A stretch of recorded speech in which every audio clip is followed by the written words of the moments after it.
เฮาทั้งหลายจังว่ามีบุญมันมาจากขันแล้วหนีจากนรกพ้นนรกพ้นเปรตพ้นอสุรกายพ้นสัตว์เดรัจฉานได้มาเป็นคน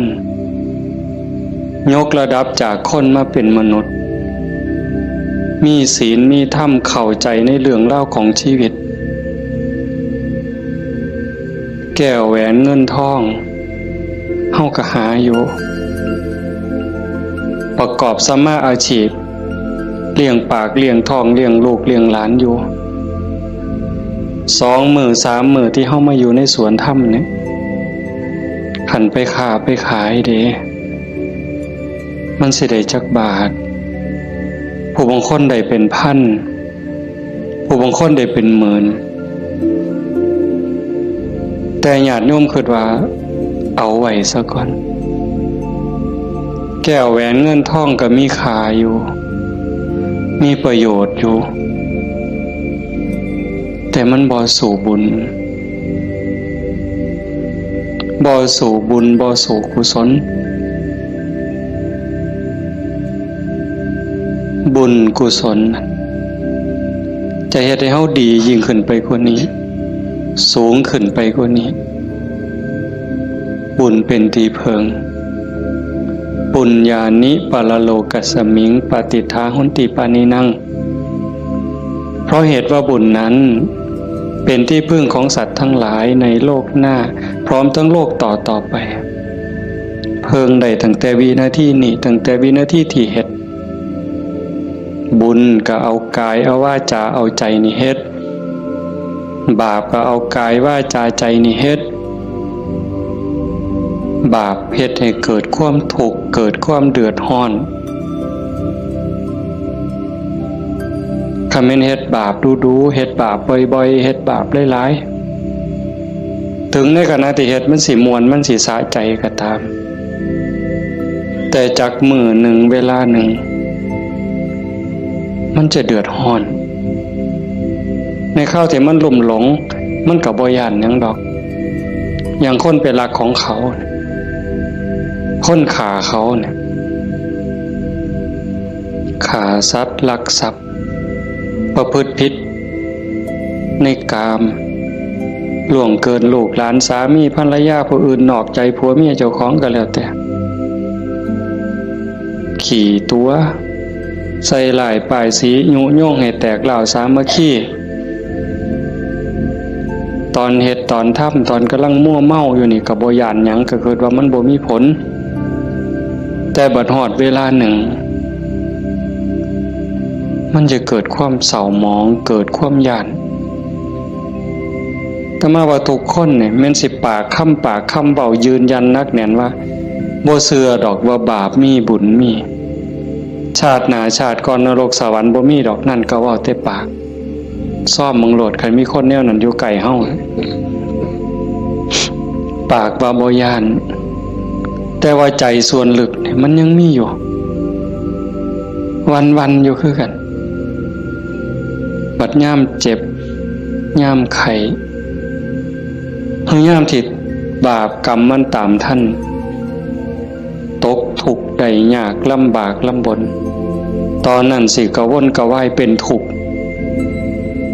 ตั้งแต่ยังมีชีวิตอยู่แต่ขันคนที่เชื่อมั่นอยู่แล้วว่าบาปมีบุญมีชาติหน้าชาติก่อนนรกสวรรค์มีขันเผลอไปเฮ็ดบาปปั๊บด้วยความคิดไม่ออกนี่เคยเป็นคิดบ่ดีบ่งามกับพ่อกับแม่กับครูบาอาจารย์พา2 องค์เจ้าเพียงแค่ความคิดแป๊บนิดเดียวเศร้าหมองเดือดร้อนทันทีเห็นบ่บ่ได้โดนเลยเด้อากาลิโกเลยเด้เกิดทุกข์เกิดเดือดร้อนทันทีบาปคือความทุกข์คือเครื่องเดือดร้อนในปัจจุบันส่งผลไปเรื่อยๆขันกำลังบาปมันแห้งมันยังส่งผลอยู่เจ็บไข้ไก่ล้มไก่ตายมันก็หลอกหลอนพาจิตตกไปสู่อบายนักสุดลงสู่นรก เบาลงมาเป็นเปรตอสุรกายเบาอีกเป็นสัตว์เดรัจฉานใส่บาปใส่กรรมอยู่นั่นเบาบางแล้วเมื่อเวลากลับมาเกิดเป็นคนอีกเถื่อเศษบาปตามมาพิการหูหนวกตั้งแต่เกิดผู้บางคนตาบอดตั้งแต่เกิดผู้บางคนอวัยวะบ่สมส่วนผู้บางคนอวัยวะครบคือหมูตีนครบมือครบแข้งขาครบแต่ว่าขี้ร้ายโยมว่ามันถูกซ้ำใดเห็นหมูเขางามเจ้าของก็นั่งเศร้าซองก็โจกงามเลยจะเป็นอุกจะเป็นอังลังเถื่อก็หน้าตาดีดีแต่พิการมันมีแนวเหตุในกลุ่มใจทุกข์ใจอยู่หั่นบ้านเมืองเขามีมือ10 นิ้วมือ10 นิ้วเจ้าของพันมี9เป็นตะยูว่าบัดนี้ไหว้พระย่ามใดก็จักสิเสียงจักสิเฮ็ดจังได๋ขาดก็บ่ดีคันเกินมา11 นิ้วแล้วบัดนี้สิ่งเหล่านี้เป็นผลของบาปที่ตามมาเล็กๆนะคำแม่นว่าอวัยวะก็คือหมู่อยู่หน้าตาก็พ่อไปวัดไปว่าก็บ่พอสิอายคนปานใดแต่ว่าทุกข์ล่ะเฮ็ดเวียกปานไฟไหม้มือไหม้ตีนคำบ่ได้ยืนขึ้นบ่ได้อยู่แต่บ่พออยู่พอกินจักเถื่อเอาคันหาอีกแนวนึงดีล่ะพ่ออยู่พ่อกินหน้าตาก็พ่อไปวัดไปว่าแต่ว่าได้ผัวขี้เหล้าเป็นจังได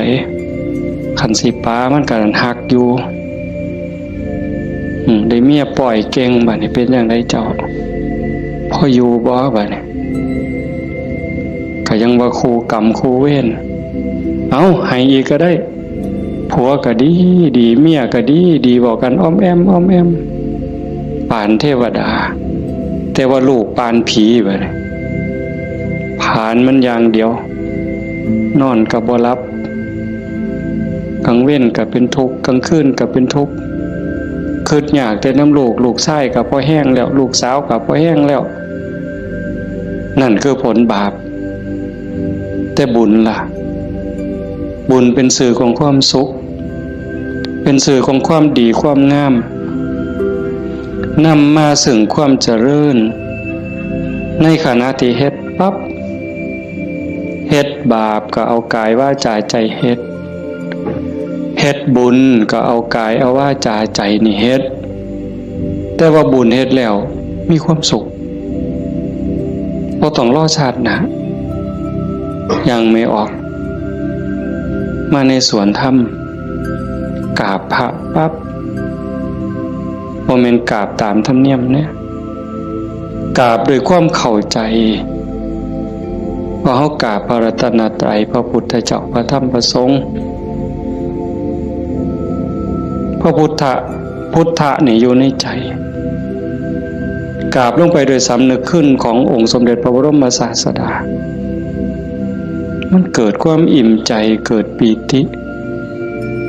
สิสังเกตไม่ออกสังเกตเจ้าของอยู่ว่าเวลาเฮานั่งสมาธิเนี่ยคือภาคค่ำเนี่ยแหละภาคแรงเนี่ย5 โมงแรง6 โมงแรงนั่งสมาธินิ่งๆหอดเวลาทำวัดบัดคู่เข่าขึ้นกราบงามๆนิ่มนวลคือกราบไปบนหลังพระบาทของพระพุทธเจ้ากราบลงไปบนหลังตีนเอาภาษาเฮาเอาหน้าผากแตะลงไปบนหลังตีนของพระพุทธเจ้ากราบ3 เทื่อแล้วเงยขึ้นประนมมืออะระหังสัมมาสัมพุทโธภะคะวาพระผู้มีพระภาคเจ้าเป็นพระอรหันต์ดับเพลิงกิเลสเพลิงทุกข์สิ้นเชิงตรัสรู้ชอบได้โดยพ ระองค์เองโอ้สำนี่มันอิ่มน้ำตาไหลอ่อนซ่อนเจ้าของอิ่มใจภูมิใจเด้ทั้งเถื่อเฮาบ่ต้องเว้าคิดซื่อๆนั่งสมาธินิ่งๆทบทวนพระพุทธเจ้าเพิ่นเป็นไผมาจากไสเฮ็ดจังได๋ได้เป็นพระพุทธเจ้าบุกบั่นฝ่าฟันเสียสละหยังมาแน่กลัวได้เป็นพระพุทธเจ้าพอได้เป็นพระพุทธเจ้าแล้วขนขวายในการบอกการสอนการแนะการนำพระมหากรุณาธิคุณที่ยิ่งใหญ่หวังให้สรรพสัตว์ทั้งหลายพ้นไปจากความทุกข์พ้นไปจากการเกิดการแก่การเจ็บการตายพอพระองค์เห็นว่าวัฏสงสารนี่หาความปลอดภัยอีหยังบ่ได้เฮ็ดบุญบักใหญ่หลวงตกนรกก็มีเฮ็ดดีมาตลอดชีวิตพลาดนิดเดียวล่วงลงสู่อบายก็บ่อึดแม่นสิเกิดมาเป็นคนดีแล้วงามแล้วร่ำรวยเฉลียวฉลาดมียศถาบรรดาศักดิ์แล้วแต่ความทุกข์ก็บ่เคยห่างหายไปจากคนเกิดเป็นทุกข์โยมกระทบทวนเห็นเกิดในท้องแม่9 เดือน10 เดือนพัฒนาการเฮานั่งคดจ้องของอยู่ในท้องแม่มือคลอดแม่ก็เกือบตายทั้งเธอก็ตายอีหลี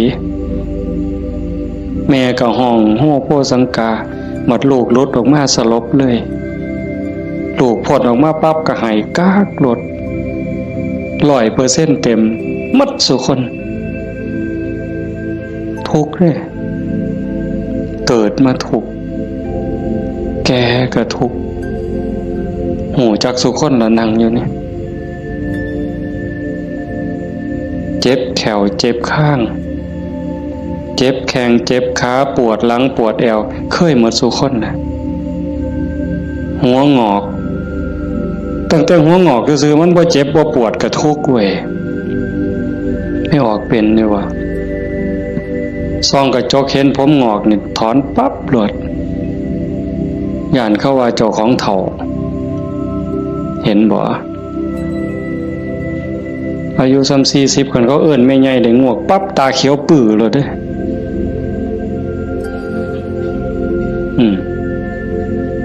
แต่คันอายุ60เขาเอิ้นน่าสาวอายุปานใดล่ะ60โอ้ว่าแต่แม่น45หนูกินฮอดข้าวเลยเป็นบ้าเด้นี่ดีใจอ่ะเห็นบ่เฒ่าก็เป็นทุกข์เจ็บก็เป็นทุกข์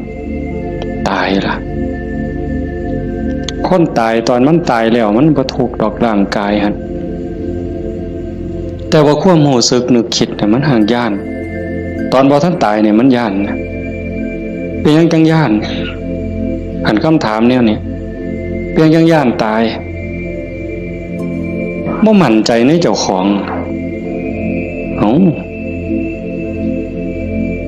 ที่จริงกันเฮาเฮ็ดบุญเฮ็ดกุศลสร้างคุณงามความดีไว้เพียงพอมันสิย่านเฮ็ดหยัง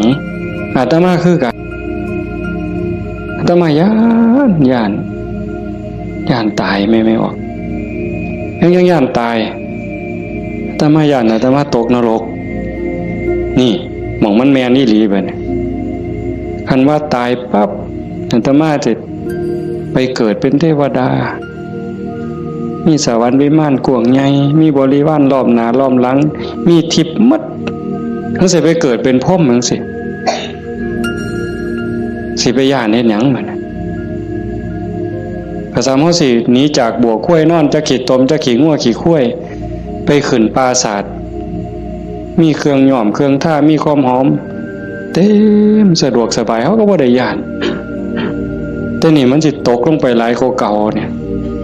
มันก็เลยย่าน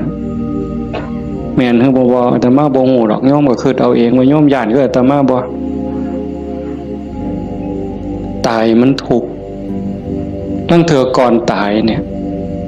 ญาติโยมนี่คนประพฤติปฏิบัติธรรมไปร่วมงานศพดูๆไปเยี่ยมคนป่วยบ่อยๆนี่ได้น้อมธรรมเข้ามาใส่ตนซ้ำใดเห็นคนเจ็บคนป่วยทรมานโอ้ยปอดหอดข้าวเจ้าของสิเป็นจังไดเนาะคือดูพอพระพุทธเจ้าเพิ่นบอกว่าโอปนญิโกควรน้อมเข้ามาใส่ต้นเลือกได้อยู่บ่ล่ะโยมโอ้ยผู้ขาสิเลือกเอาตายด้วยโรคอันนี้ดอกสิเอาไหลตายดอกเอา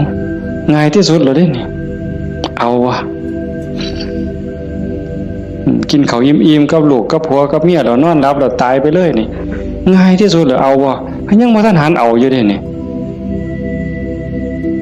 ขนาดพิธีที่ดีที่สุดสบายที่สุดเด้ขันไปเว้าถึงพวกเจาะข้อหายใจบ่ได้เจาะข้อเพราะท่านก็ป้อนอาหารทางสายยางเจาะสวงเอาเงี้ยวออกบ่เนี่ยเลือดก็ใส่ทั้งแขนขางนึงน้ำเกลือก็ใส่แขนขางนึงออกซิเจนงุ่มดังอีกเจาะสวงเอาน้ำออกบ่เนี่ยอุ้ยผู้ใดคิดว่าเจ้าของสิบ่ถูกแนวนั้นแน่อยู่นี่ยกมือขึ้นเบิ่งบ่มีหลักประกันหยังเลยพระพุทธเจ้าเป็นผู้มีพระมหากรุณาธิคุณคิดเห็นบุญคุณของพระองค์เที่ยวบอกเที่ยวสอนจากป่าสู่ป่าจากเขาสู่เขาจากกระท่อมของคนขอทานฮอดปราสาทราชวังของพระราชามหากษัตริย์คิดเห็นบุญคุณของพระองค์จังสีเฮาได้มาเฮ็ดนำทำตามมันเป็นบุญแน่ๆคิดพ่อคิดเห็นนั่งสมาธิพิจารณาไปเกิดอิ่มใจพอใจสุขใจเดียวนี้คิดเบิ่งเจ้าของมันถึงสิเกิดบ้านนอกขอกหน้าบ้านป่าคาดอนบ่ร่ำรวยเป็นแสนเป็นล้านคือเพิ่นแต่ว่าเฮามีวัดมีครูบาอาจารย์มีพี่มีน้องที่รักศีลรักธรรมเฮามีสัมมาทิฏฐิมีความเห็นถูกเห็นตรงตามคำสอนพระพุทธเจ้าอย่างน้อยๆนี่เชื่อว่าบาปมีบุญมีชาติหน้าชาติก่อนนรกสวรรค์มีเฮ็ดดีก็ย่อมได้รับผลดีเฮ็ดชั่วก็ย่อมได้รับผลชั่ว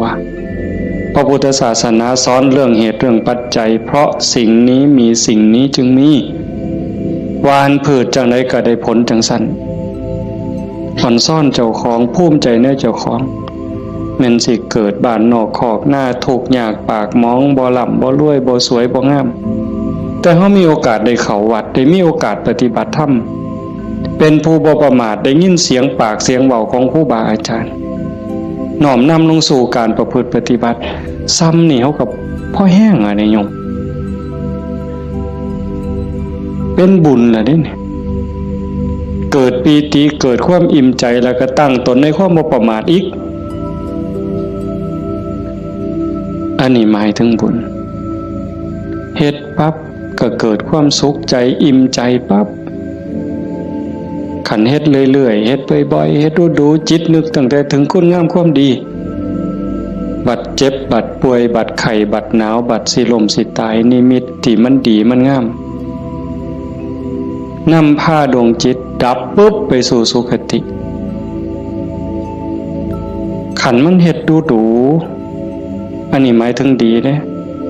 ให้ท่านรักษาศีลเจริญภาวนาเลี้ยงพ่อเลี้ยงแม่เขาวัดเขาว่าสร้างน้ำทำบุญมีจิตเอื้อเฟื้อเกื้อกูลนะขันมันเฮ็ดดูบ่อยๆจิตมันเที่ยวทางนี้ดูอั่นดอกมันก็ง่ายต่อการสิเกิดสิ่งเหล่านี้ในการจูงจิตไปสู่สุคติดับปุ๊บก็ไปสู่สวรรค์ไปสู่พรหมเอื่นว่าไปสู่สุคติใส่บุญใส่กุศลไปจนหมดแห้งของบุญของบาปของบุญของกุศลส่วนนั้น เมื่อเวลาขันว่าท่านถึงความเป็นพระอริยเจ้ากลับมาเกิดเป็นคนอีกเถื่อมัน ผลบุญพามาเกิดเป็นคนเศษบุญตามมาปุ๊บรูปร่างหน้าตาผิวพรรณสวยสดงดงามมีความอ่อนหน่อมอ่อนโยนมาแต่ต้นเกิดในตระกูลสูงเชื่อผู้ดีให้ทานมาหลายๆด้วยจิตศรัทธารวยตั้งแต่เกิดแต่มาว่ามาหลายปีแล้วว่าขันคนให้ทานด้วยความศรัทธาด้วยความเลื่อมใสเฮ็ดด้วยความจริงใจผลมันให้รวยบางเทื่อรวยตั้งแต่เกิดบ่ทันมื่นตาซ้ำปู่ย่าตายายเตรียมฝากธนาคารไว้ให้เปิดบัญชีไว้รับเป็นร้อยล้านพันล้านล่ะ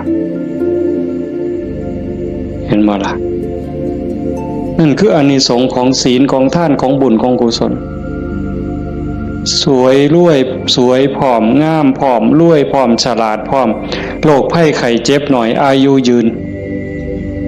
มีคนเคารพนับหน้าถือตาเว้าหยังคนก็เชื่อถอยฟังคำผู้ใดบ่อยากได้เนี่ยก็ 100% ทุกคนอยากได้แต่ว่าอยากซื่อๆมันบ่ได้แบบนั้นต้องเฮ็ดต้องสร้างเหตุปัจจัยแต่ว่าคนไทยในปัจจุบันเนี่ยตมาว่าก็กำลังหลงทางไปไกลคือกันมองจังหนึ่งก็คือศาสนาพุทธเจริญเบิ่งอีกแนวหนึ่งก็คือเสื่อมเต็มทีในเวลาเนี่ยนี่คือชุมนุมชนของเฮาเนี่ยกลุ่มเฮาเนี่ยคือเจริญอยู่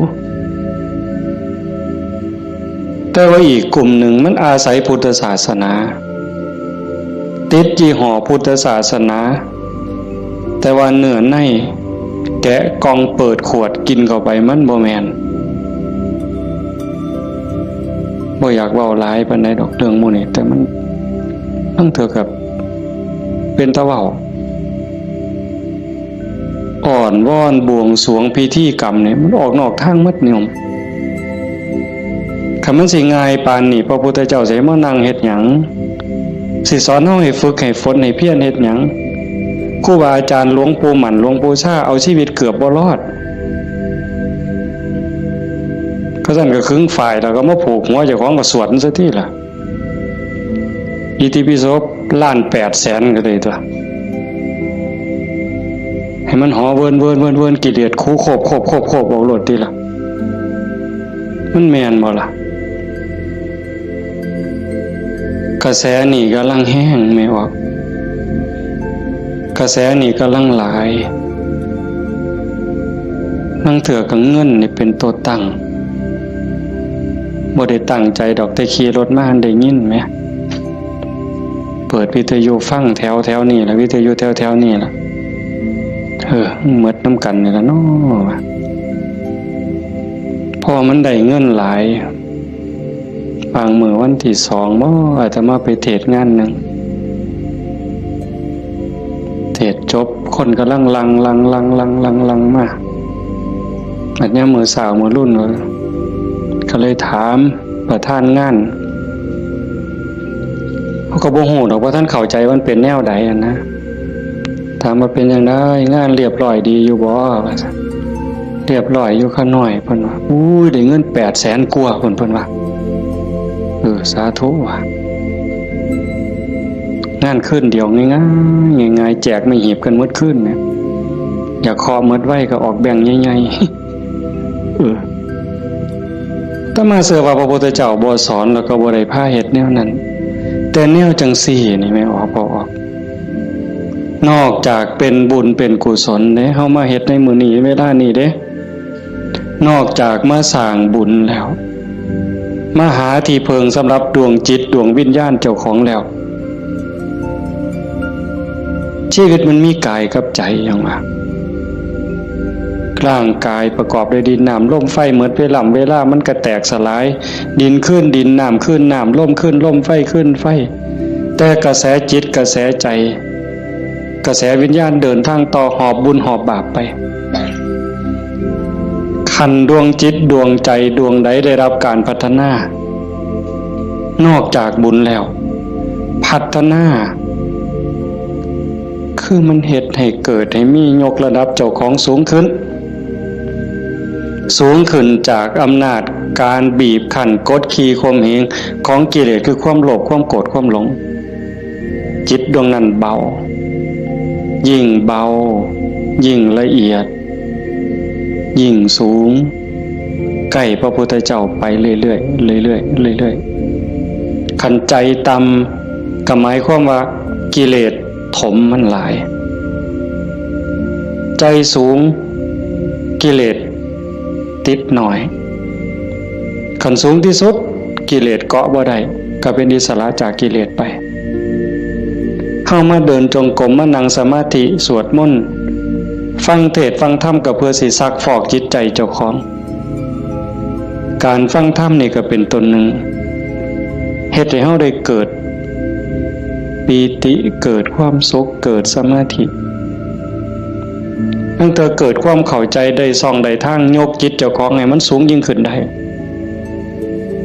เฮาก็เฮ็ดหลายๆอย่างทั้งการฟังทั้งการประพฤติปฏิบัติทั้งการสวดมนต์เฮาถ้ามัดแปลมันยิ่งเห็นยิ่งเข้าใจอย่าเอาเพียงแค่มวลเอาเพียงแค่ความไพเราะอย่างเดียวเฮาสวดซ่าๆเฮามีโอกาสพินิจพิจารณาถึงความหมายที่เฮากล่าวออกไปแต่ละคำน้อมนึกเห็นพระพุทธเจ้านึกถึงครูบาอาจารย์พระอริยสงฆ์คือจังเพิ่นบอกเพิ่นสอนอ่านไปนำสวดไปนำพิจารณาหาเหตุหาผลหาความหมายนำมันจะได้เข้าใจยิ่งขึ้นคันเฮาคิดจังสี่คือโยมพอออกผู้เป็นเจ้าภาพเป็นตะเงิดคนอีหลีเด้อาตมาเห็นอาจจะเห็นมาหลายแต่จื้อได้นี่เป็นรายที่2ผู้หนึ่งโยมเพื่อสังขะจังหวัดสุรินทร์เฮ็ดแรกๆเนี่ยเฮ็ดเป็นรีสอร์ทเฮ็ดสวนนี่เป็นรีสอร์ทมีบ้านพักเอาไปเอามาไปปฏิบัติธรรมดูเขาก็คือสิบ่ต่างกับเจ้าภาพเฮาใจตกลงไปในกระแสธรรมหักศีลหักธรรมมั่นใจแล้วว่าอันใดสิเป็นที่เพิงของชีวิตอันใดสิเป็นสมบัติควรสิถือออกจากโลกนี้ก็ค่อยๆเปลี่ยนบัดจากรีสอร์ทจากบ้านพักนัดพี่นัดน้องไปร่วมปฏิบัติจากกลุ่มก่อนเล็กๆจัดประกาศงานบักใหญ่มีงานปฏิบัติธรรมมาหลายปีตั้งสถานีวิทยุคือกันเลย2 ปีที่ผ่านมาหลังเนี่ยจัดงานปริวาสโยมได้ไหนไม่ออกได้ไหนเอาสวนเจ้าของจัดเป็นงานปฏิบัติธรรมเอานิมนต์พระมาเข้าอยู่ปริวาสกรรมญาติโยมไม่ออกชาวบ้านกับมาร่วมปฏิบัตินำกับพ่อๆกันนี่แหละครับเฮาแต่เพิ่นก็มีพระเสริมเข้ามานี่คือมั่นใจแล้วว่าสิ่งที่สิถือออกจากโลกนี้นอกจากบุญกุศลคุณงามความดียังมีโอกาสได้คัดเกลาจิตใจยกระดับจิตวิญญาณเจ้าของให้สูงขึ้นให้มันสูงขึ้นจากอำนาจของความโลภความโกรธความหลงความอิจฉาริษยาอาฆาตพยาบาทจองเว้นหน่อยเนื้อต่ำใจบุญยังบ่ท่านปลอดภัยปานใดเลยดีอยู่แต่บ่ท่านปลอดภัยเพราะว่าคำสอนของศาสนาญาติโยมก็ได้ยินอยู่แล้วหลายๆมื้อเฮาก็ทำวัดอยู่ประจำละชั่ว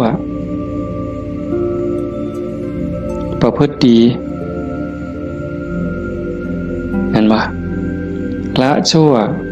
ประพฤติดีทำจิตให้บริสุทธิ์ตัวจิตบริสุทธิ์นี่จึงเป็นพุทธศาสนาละชั่วมาเฮ็ดดีนี่มันยังบ่ทันฮอดพุทธศาสนาแต่มันเป็นหลักสากลของโลกของจักรวาลผู้ใดเขาก็สอนกันแบบนี้ญาติโยมก็ลองพิจารณาว่าชีวิตเฮาที่เหลืออยู่เนี่ยเฮาสิเฮ็ดจังได๋จังสิใกล้พระพุทธเจ้าใกล้หลักธรรมเข้าไปที่สุดจากชั่วมาถึงดี จากดีไปถึงว่างจากชั่วมาถึงดีจากดีไปถึงว่างตัวทางสายกลางเนี่ยเฮาเดินจงกรมเฮานั่งสมาธิแน่ๆแล้วเฮานั่งเอาบุญแต่ว่าเหนือกว่านั้นเด้การพัฒนาการยกระดับจิตโยมก็ต้องเบิ่งนำเพราะว่าธรรมะคำสั่งสอนของพระพุทธเจ้ามันปฏิบัติได้บ่จำกัดการสวากขาโตภควตาธัมโมพระธรรมเป็นสิ่งที่พระผู้มีพระภาคเจ้าตรัสไว้ดีแล้วเฮาสวดมนต์ว่าจังซี่ดีนี่หมายความว่าจังได๋ดีก็หมายความว่าบ่ชั่วตอบแบบพี่บ่าเว้าเด้ดีคือบ่ชั่วแต่ในความหมายนั้นดีแล้วหมายความว่าบ่ขาดพระพุทธเจ้าสอนไว้ตรัสไว้บ่ขาดแล้วก็บ่เกินพอดีสำหรับการดับทุกข์สำหรับการสร้างบุญสร้างกุศลสร้างประโยชน์กับส่วนรวมแล้วพอดีสำหรับการดับทุกข์บ่ต้องเติมเข้าไปอีกแล้วก็บ่ต้องเอาออกคำสอนเนี่ยบ่ต้องเอามาเติมคันพวกมาเติมกลายเป็นสัตว์ทำปฏิรูปเป็นของปลอมไปมองศาสนาสิฟั่นเฟื่อนมองเฮาสิหลงทางเสียเวลาของชีวิตเฮ็ดไปก็เสียเงินเปล่าเสียเวลาเปล่านั่นคือมันเป็นสัตว์ทำปฏิรูปเป็นของเกินเป็นของไร้สาระแต่ว่าเติมเข้ามางัดใส่พระโอษฐ์ของพระองค์ว่าอันนี้พระพุทธเจ้าตรัสนี่คือเหตุการณ์หลายๆอย่างอยู่ในเวลานี่ในสังคมชาวพุทธเฮาบ่ขาดแล้วก็บ่เกินสวากขาโตภควตาธัมโมพระธรรมเป็นสิ่งที่พระผู้มีพระภาคเจ้าตรัสไว้ง่ายแล้วนอกจากดีแล้วก็ง่ายนำเพียงจังว่าง่ายเป็นเหมือนกับเปิดของที่ปิดของที่ถูกปิดอะไรเป็นคนปิดความบ่ฮู้อวิชชาความบ่ฮู้โมหะความหลงความมืดมันครอบงำจิตใจของเราสัตว์มาชั่วอนันตกาล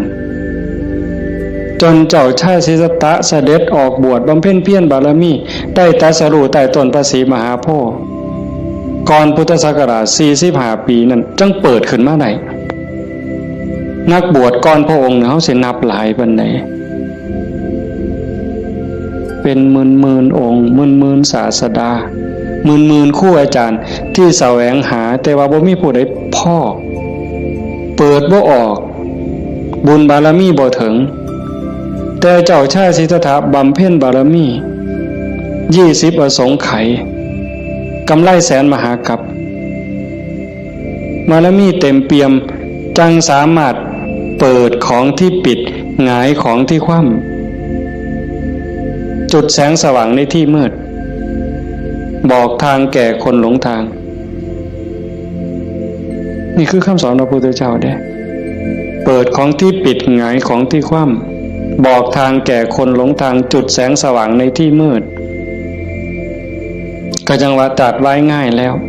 ทำอันมีส่วนขี้ริ้วพระองค์เฉือนออกหมดสิ้นแล้วตัวใดมันเฟือมันฝุ่มเฟื่อยเป็นเรื่องไร้สาระเฮ็ดให้เสียเวลาพระองค์ปาดออกเฉือนออกหมด คือกันครับใบใหม่เมิดป่าแต่พระองค์นำมาสอนซ้ำกับกำใหม่ในมือใบใหม่ในกำมือเนี่ยม่วนหลายมันบ่เป็นประโยชน์บ่เป็นไปเพื่อการดับทุกข์มันอาจเสียหลายคือกับใบใหม่ในป่าสูตรนั่นสูตรนี่สูตรยารักษาโรคสูตรสะเดาะเคราะห์ต่อชะตายังก็สิบอกกันทุกซุมื้อเสริมดวงเสริมมงคลนั่นก็แล้วแต่วิชาที่มันบ่เป็นไปตรงไปเพื่อความดับทุกข์พระองค์บ่เอามาสอนเฉือนออกบ่เอามาเว้าถือเป็นเรื่องไร้สาระเป็นหยังจังเอาแต่สิ่งที่มันเป็นประโยชน์ล้วนๆเอาแต่แก่นเพราะว่าวันเวลาของชีวิตเฮาบ่พอโยมชีวิตหนึ่งๆเฮาบ่พอสำหรับการจะปลดเปลื้องกิเลสออกจากใจเป็นเรื่องรีบด่วนวันเวลาของชีวิตเฮามันบ่ถึง100ปีจะคนเนี่ยเห็นบ่เบิ่งดีๆเด้ เฮาเกิดมาอยู่ในโลกนี่มันบ่เกิน100 ปีหลายคนอยู่นี่60แล้ว70แล้วอายุจน70หัวงอกแขวหักแล้วเนี่ยกิเลสลดลงหรือยังถามเจ้าของเบิ่งยังเครียดให้ลูกเขยบ่เครียดให้ลูกไผ่บ่ไปตักอาหารยามมื้อเช้านี่มันอยากได้หลายเกินจำเป็นบ่นั่งเถื่อตักไปก็อันนี้ก็สิเป็นตาแซ่บอันนี้ก็สิเป็นตาแซ่บตักไปตักมาแงกเบิ่งถาดโอ้มันสิกินหมดบ่พ่อละเพิ่นว่าย่างชีวิตโตเฮ็ดบักสมยังถอยกลับหลังมาอีกอยู่2 ก้าวกำปึ๊บอีกอยู่นี่คือเฮาพัฒนาบ่ทันไปเนี่ยตอนนี้อายุ70นี่เอาบักสมมาหน่วยนึงยังบ่พอยังเอาหน่วย2ไว้เสียงไว้ให้หลานอยู่มื้ออื่นมื้อเนี่ยเจ้าว่ามันของเล่นซั่นบ่กิเลสเนี่ยสิเอาชนะมันแนวใดหลายภพหลายชาติหลายแสนชาติล้านชาติมาแล้วที่เฮาแพ้มาตลอดแต่ว่าก็ใครแน่ชาตินี้ได้มาเป็นคนสู่ตอนในสนามนี่เวทีนี่ก็เป็นนักมวยนี่คือเวทีแก้มือแม่ว่านัดล้างตาก็เป็นการแก้มือกันเป็นกีฬาหยังก็ตามนี่เป็นไฟหนึ่งเป็นเกมหนึ่งที่เฮาสิเอาชนะมันแต่ตอนนี้จากยกแรกมาจนฮอดยก5นี่เฮาถึกมาสะบักสะบอมในนับ8ก็หลายรอบแล้วอีกบ่ถึงนาทีแล้วเด้มันสิหมดยก5นี่สิหวังน็อกอยู่ว่าเจ้าเฮาสิถึกศอกกลับเขามิดอ้อยซอยอีกยกนึงบ่จักนี่ต้องมึงเห็นเนี่ยจังว่าพระพุทธเจ้าเพิ่นเฉือนออกหมดสิ้นแล้วเอาแต่เรื่องทุกข์เรื่องดับทุกข์จะจ่อเข้ามาคันเอาว่าท่านเข้าใจซ้ำนั้นอ่านความรู้สึกเจ้าของมันเฮามาเดินจงกรมนั่งสมาธิซ้ายย่างเนาะขวาย่างเนาะสิย่างพุทโธก็แล้วแต่ย่างเฮ็ดหยังอาตมาอาจสิเว้าบ่ถูกเด้ญาติโยมอาจจะเข้าใจกว่าอาตมาก็เว้าไปตามบ่าซั่นเนาะย่างเพื่อฝึกสติเพื่อเพิ่มความถี่ของสติสัมปชัญญะสติคือความระลึกได้สัมปชัญญะคือความรู้ตัวฝึกบ่ให้เฮาเผลอนี่เอาวันนี้เรื่องบุญน่ะมันของตายอยู่แล้วไม่ออกบ่ออกเรื่องบุญน่ะของตายเพียงแค่เฮาตั้งอกตั้งใจมีศรัทธามาเฮ็ดให้บุญของตายมันได้อยู่แล้วจากชั่วมาถึงดีจากดีมาถึงว่างจากบาปมาถึงบุญจากบุญไปถึงว่างเนี่ยบุญน่ะของตายเฮาเพียงแค่มีศรัทธามานี่มันมหาศาลแล้วบุญเป็นต้นหนุนแต่เฮาสิเอาดีกว่านั้นบ่คันเจ้าดีกว่านั้นทุกอย่างก้าวที่เฮาย่างซ้ายหูว่าซ้ายขวาหูว่าขวาคันสิเอาขวาพูดซ้ายโทก็ให้ฮู้อย่าให้จิตออกนอกปกติคนเฮานี่จิตมันสิส่งออกนอกย้อนไปอดีตบ้างมื้อวานมื้อก่อนปีกาย10 ปีก่อนยังเอามาคิดดีบ่ดีก็ให้คือเห็นแนวเป็นตะทุกข์หลายเศร้าหลาย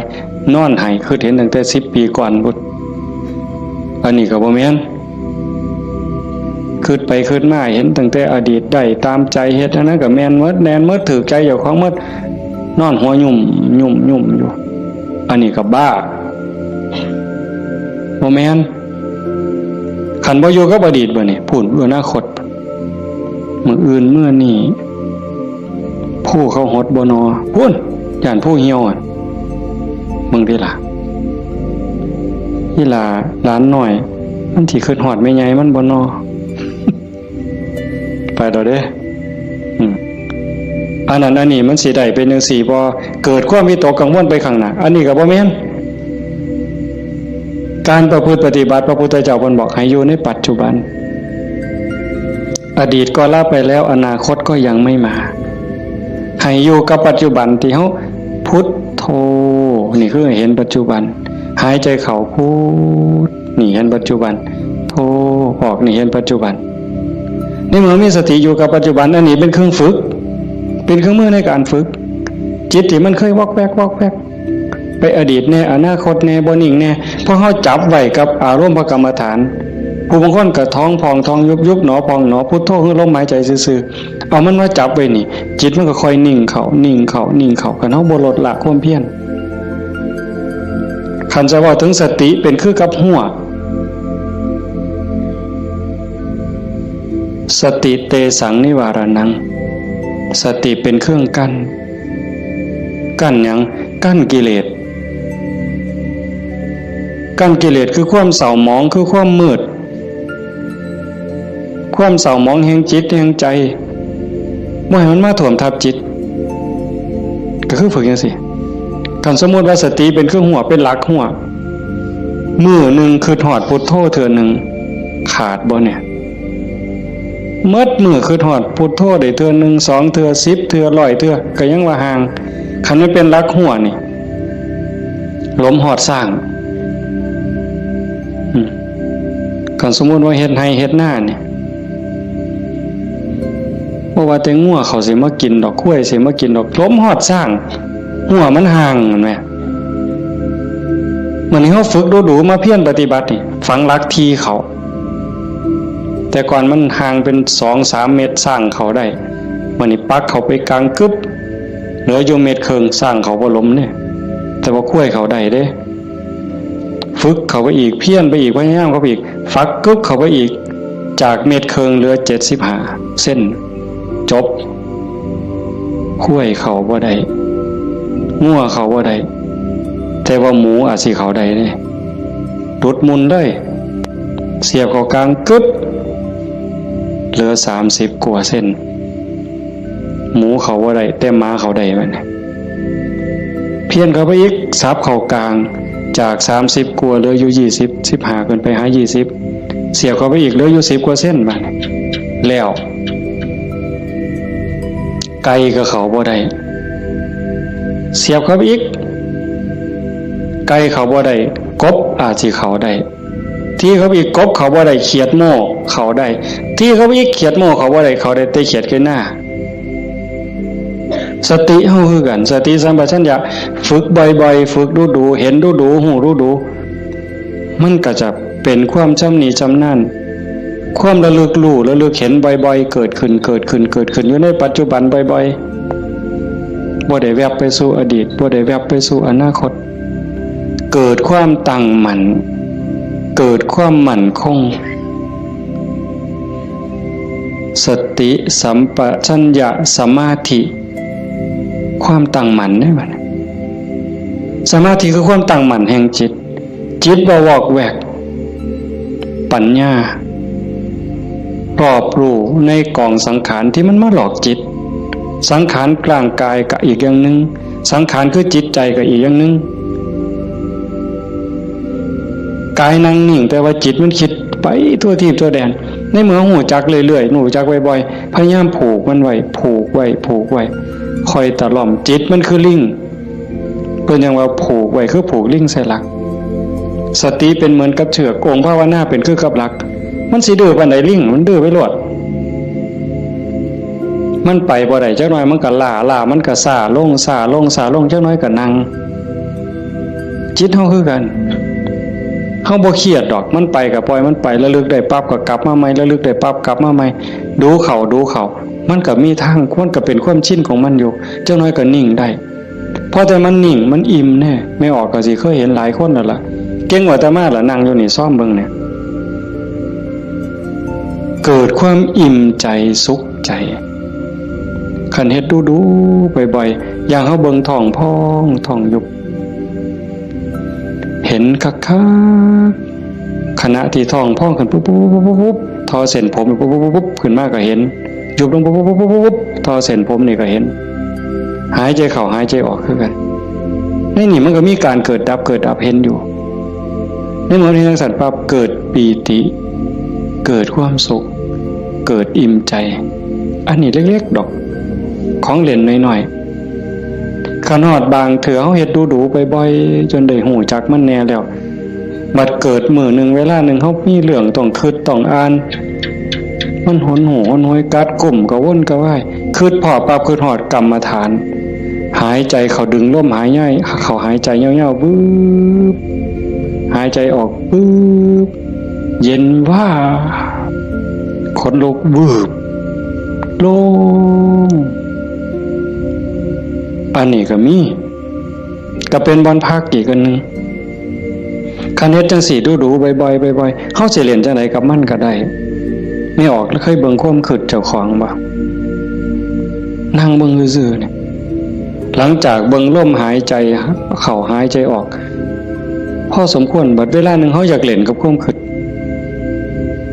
ตั้งสตินั่งจังซี่ปั๊บก็หลับตาเบิ่งรูปเจ้าของนั่งหลังจากนั้นก็ย้อนเข้ามาทางในเบิ่งจิตที่มันนิ่งอยู่ธรรมชาติจิตมันนิ่งมันว่างมันสว่างเป็นประภัสสรแต่กิเลส ความโลภความโกรธความหลงนั้นมันเป็นแขกมาเยี่ยมมาเยือนชั่วคู่ชั่วข้าวเยี่ยมแล้วก็ไปเยี่ยมแล้วก็ไปแต่ว่าเฮาขาดสติบ่นี่มันเยี่ยมตลอดเวลามาทางตาแน่ทางหูแน่ทางจมูกแน่ทางลิ้นแน่ทางกายแน่รับหูรับตาไว้ก็มาทางใจคิดอยู่ตลอดนี่คือแขกในเมื่อแขกมาเยี่ยมดูจิตใจอ่อนล้าเจ้าของบ้านบ่ได้พักข้าแต่ตอนรับแขก ไม่ว่าเคยเป็นบ่ล่ะสมมุติว่าเป็นเฮาเนี่ยนะ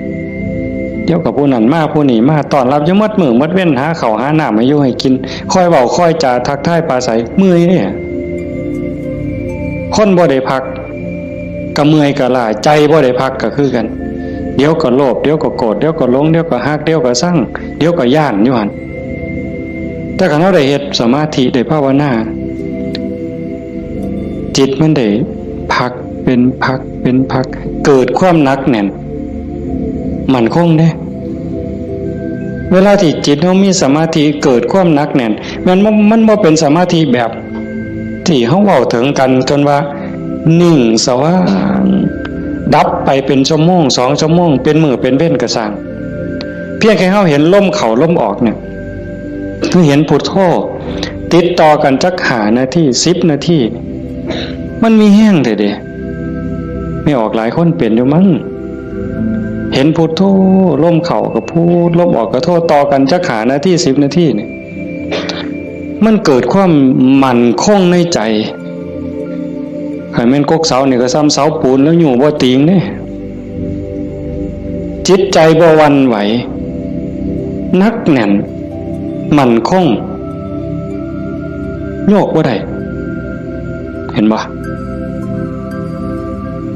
แต่ขันไปกว่านั้นบัดน่ะอ่านเบิ่งความคิดปั๊บหูปั๊บคิดปั๊บหูปั๊บคิดปั๊บหูปั๊บเฮานั่งจังซี่คือกันไม่ออกคันสมมุติว่าเฮาพุทโธแล้วมันมักคิดเอาแนวใหม่มึงคิดกูสิเบิ่งบัดนี้บ่พุทโธแล้วเศร้าพุทโธคิดปั๊บหูปั๊บ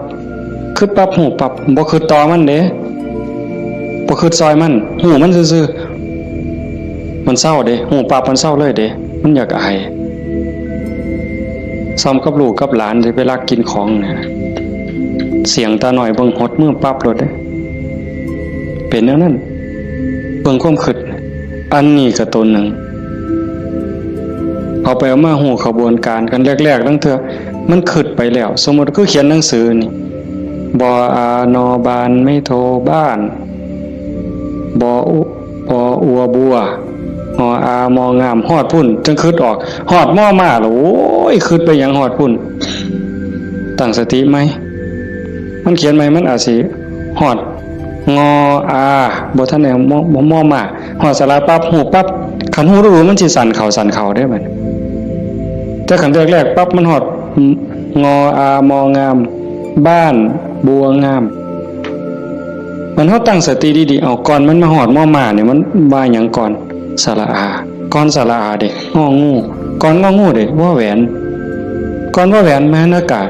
ก่อนมหานากาศบ่ใบไม้ไล่ถอยกลับมา มาลุ้นไปอีกสั่นเข่าสั่นเข่าสั่นเข่าสั่นเข่าสั่นเข่าคิดปั๊บหูปั๊บคิดปั๊บหูปั๊บการปรุงแต่งของจิตของสังขารมันไปบ่ได้ไกลเพราะหูมันอยู่จอบมันอยู่จากไปหอดบ้านบัวงามมันต้องบัดสุดท้ายมันหอดเพียงแค่บออาเพราะท่านไม่โทษสั่นเข้ามาหอดบอใบใหม่มัดโตเบิ่งดูบอใบใหม่เพียงแค่ขอดหัวหูจักหยุดปุ๊บเป็นได้แนวไหนก็เป็นนะตรงมันว่างตรงมันนิ่งตรงนี้กิเลสบ่มานั่นคือจิตเดิมๆสะอาดบริสุทธิ์บ่พาเจ้าของถูกเข้าใจได้เลยว่าคำสอนของพระพุทธศาสนาสูงสุดเพื่อบ่ทุกข์คำสอนของพระพุทธเจ้าทั้งหมดเป็นไปเพื่อดับทุกข์เป็นไปเพื่อพ้นทุกข์จังว่าความว่างจากความยึดมั่นในความเป็นตัวเป็นตนในสิ่งที่ใดที่มีที่เป็นเฮาประพฤติปฏิบัติจังสี่คือกันเดินจงกรมนั่งสมาธิเพื่อเจริญสติสัมปชัญญะปัญญาสมาธิให้มันหูเท่าทันในเมื่อกิเลสเกิดมากระทบกิเลสคือความทุกข์คือความเดือดร้อนความเศร้าหมองต่างๆมันจะเกิดขึ้นกับจิตกับใจมันมาทางไหนมันมาทางตามันเข้าทางตา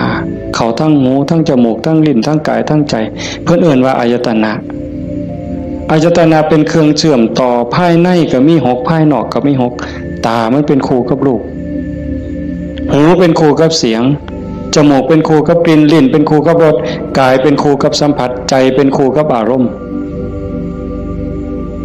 มันใส่ตาใดเข้าทั้งตาใดมันเข้าทั้งตาใส่หูใดมันเข้าทั้งหูใส่ดังใดมันเข้าทั้งดังใส่ลิ้นใดเข้าทั้งลิ้นรับหูรับตาไว้มันเข้าทั้งใจพี่เฮาฝึกสติสัมปชัญญะเพื่อให้อยู่กับปัจจุบันให้มันเท่ามันทันให้มันเร็วเวลาเกิดการกระทบตาเห็นรูปปั๊บตาบอดมันต้องเห็นตาบอดมันต้องเห็นเป็นเรื่องธรรมดาเห็นปั๊บเฮ็ดจังได๋บัดเฮ็ดจังได๋ในเมื่อตาเห็นรูปปั๊บเฮาสิรักษาใจบ่ให้มันหักบ่ให้มันสั่งบ่ให้มันดีใจบ่ให้มันเสียใจนี่คือตัวปฏิบัตินี่คือทางสายกลางเห็นปั๊บให้ใจเป็นปกติคือบ่ทันเห็นคือกับเฮานั่งเบิ่งพุทโธพุทโธตาเห็นปุ๊บหูปั๊บ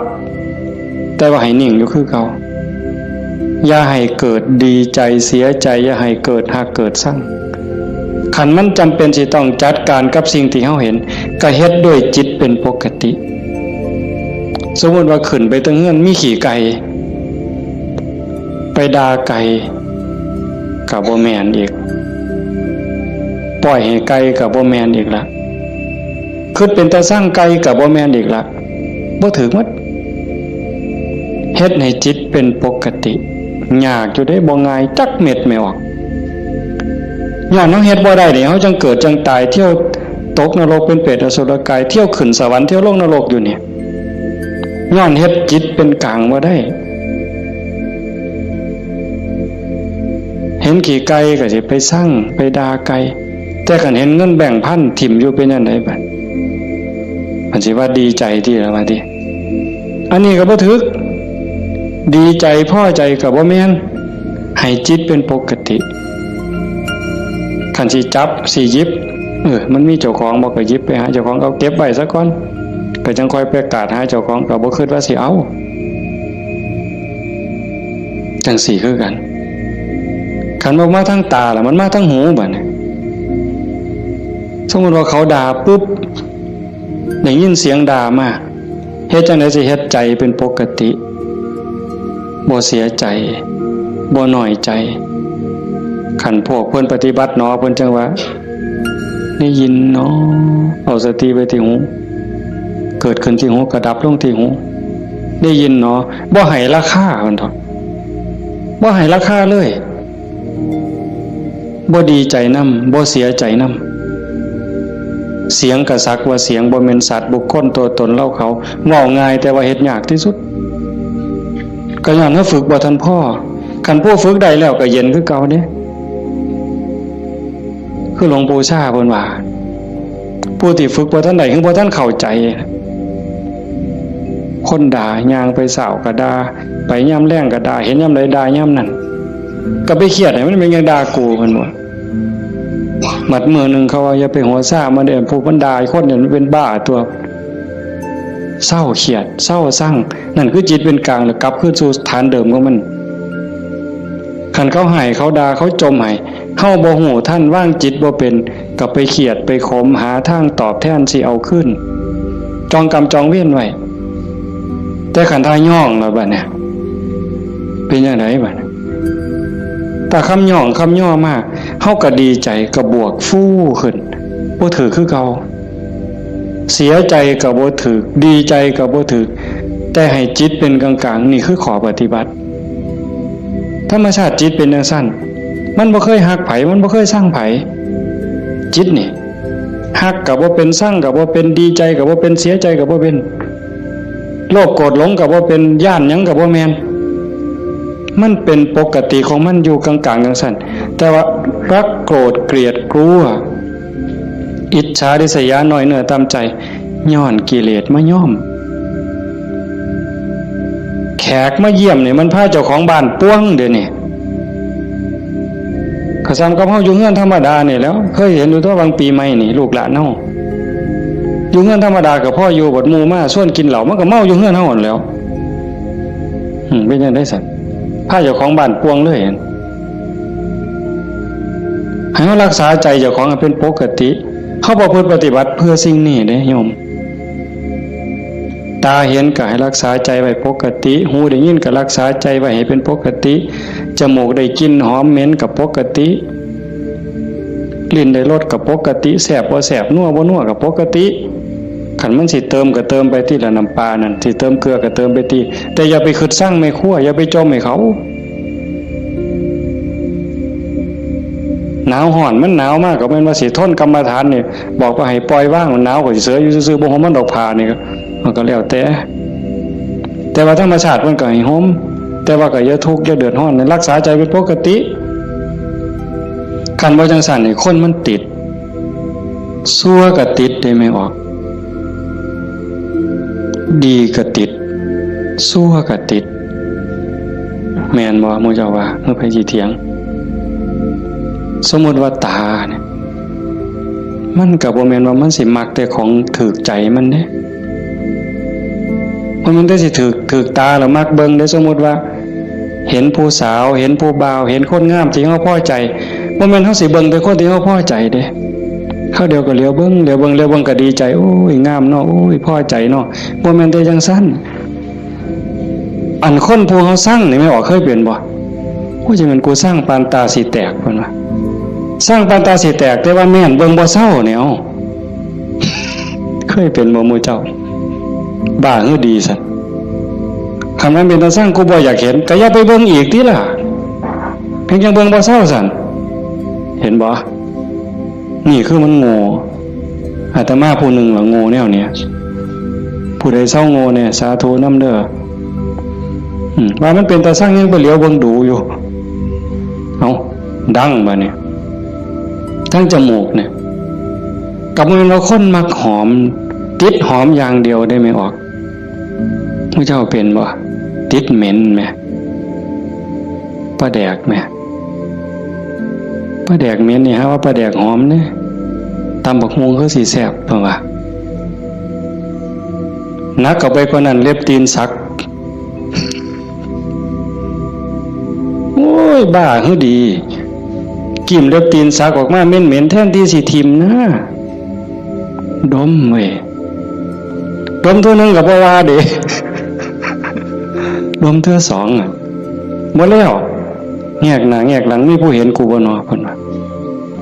ลี่ดมเด้นั่นเมืองอุบลเป็นเลยวะน่าจะเป็นแต่ศรีสะเกษเอาไว้โอ้ยแทนที่สิเอาถิ่มเนาะแต่มาว่าแงกหน้าแงกหลังเทื่อที่3ที่4บ่มีคนเห็นดมอีกสักเทื่อก่อนจังถิ่มนั่นใส่ว่ามาของหอม ว่างจิตเป็นกลางบ่ได้นี่สติปัญญามันบ่พอเห็นบ่อย่าว่าแต่แสบบ่แสบเลยนัวบ่นัวเลยสัมผัสคือกันเย็นห่อนอ่อนแข็งใจคือกันเนี่ยมันบ่ดีคิดแล้วเฮ็ดเจ้าของเป็นทุกข์คือพ่อเฮ็ดเจ้าของห้องไห้น้ำตาลังน้ำตาไหลก็ยังมีโอกาสนอนมือกายหน้าผากคิดฮอดแล้วก็น้ำตาไหลสะอื้นอยู่ผู้เดียวบ้าคักๆในเด็กคนเนี่ยคันเนี่ยมันถูกใจเจ้าของก็นอนคิดเห็นแล้วก็หัวยุ่มอยู่ผู้เดียวพลิกไปพลิกมาจนเก็บไปฝันแล้วเว้ยนี่คือจิตมันฝึกบ่ทันใดไม่ออกย่อมพอออกเพิ่นพาเฮาเฮ็ดงานปฏิบัติธรรมเสียเวลาย่อมสละสถานที่เงินทองพร้อมเพื่อเอาบุญให้เจ้าของส่วนหนึ่งแล้วก็เพื่อยกระดับจิตใจเจ้าของส่วนหนึ่งแล้วก็เห็นว่าทุกคนคือพี่คือน้องเปื้อนร่วมทุกข์เกิดแก่เจ็บตายทุกคนเคยเป็นพี่เป็นน้องเป็นญาติสายโลหิตเป็นสามีภรรยากันมานับภพนับชาติบ่ถ้วนชาตินี้ชีวิตนี้ได้เข้าใจในหลักธรรมคำสอนของพระพุทธองค์กหวังให้เกิดประโยชน์สูงสุดส่วนหนึ่งเราก็ฉลาดบักคักถ้ามาเสือสู่คนที่นั่งอยู่นี่แบ่งบุญเล่าเด้เรากินเปอร์เซ็นต์หมู่เจ้าได้เนี่ย เป็นพ่อค้าสำนะหัวพ่อค้ายังมีอยู่นี่แม่แต่เฮ็ดบุญเด้ถ้าเบิ่งมื้ออื่นทราบบัดสิมื้อเนี่ยบัดสิมื้อนี่จากโอ้ยอนุโมทนาสาธุเด้อนำพ่อใหญ่เด้อพ่อใหญ่ก็สาธุเอาหมดให้เจ้าได้บุญหลายๆจะแม่นอ่อนซ่อนเจ้าเห็นบ่เปอร์เซ็นต์ที่เราได้นำหมู่เจ้าเนี่ยจิตเราก็สะอาดขึ้นยิ่งเข้าใจในการประพฤติปฏิบัติหวังยกจิตยกใจพลังบุญตรงนี้เฮ็ดให้จิตเราสูงขึ้น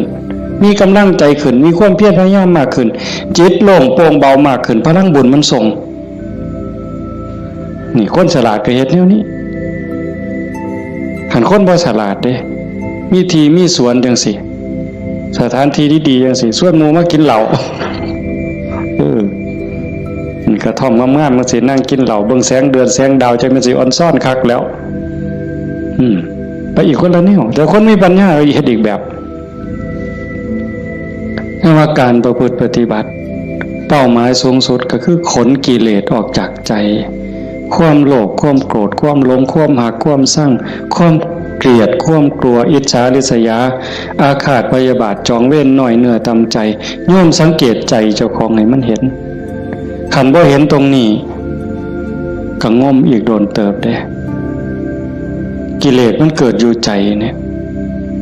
คุณธรรมก็เกิดอยู่ใจเนี่ยนรกก็อยู่ใจสวรรค์ก็อยู่ใจเนี่ยเฮาสิให้อีหยังเกิดมันเกิดได้เทื่อละอย่างไม่ว่าความโลภความโกรธความหลงอิจฉาริษยาอาฆาตพยาบาทจองเวรหน่อยเนื้อตามใจหักสั่งเกิดในใจเฮาเกิดได้เทื่อละอย่างซ้ำกับตะเว้นขึ้นแจ้งมืดจักไปใสเหมือนยามตะเว้นตกดินความมืดจักมาแต่ใสความแจ้งจักไปใสยามเฮาดีใจนี่ความเสียใจจักไปใสมิดอ้อยซอยยามเฮาสร้างขึ้นมาหักกับมิดอ้อยซอยผัวเจ้าของนี่แล้วเคยเป็นบ่ผัวเจ้าของเมียเจ้าของนี่ฮักปานสิกลืนกินแพงกับแพงแต่บัดย่ามสร้างมาแล้วบ่โธ่หักจักไปใส่จนขากันตายแล้วเว้ยเห็นบ่อยู่น้ำกันจังสิบัดเป็นตาหักเกินมากกับเป็นตาหักบัดเป็นตาสร้างกับเป็นตาสร้างจังว่าใจเฮามันได้เกิดขึ้นได้เทื่อละอย่างแล้วเฮาใส่อีหยังเกิดขึ้นกับใจเฮาบัดผู้มีธรรมก็อยากให้ความดีเกิดความดีใจความภูมิใจจิตที่มีเมตตาต่อกันหวังดีต่อกันอนุโมทนายินดีนำในเมื่อผู้อื่นเขาได้ดียามเมื่อคนอื่นเขาทุกข์ยากลำบากซอยเหลือบ่ได้ก็ให้มีอุเบกขา ให้ถือว่าเป็นกรรมของสัตว์พ่อซอยเรือได้ก็ซอยเรือ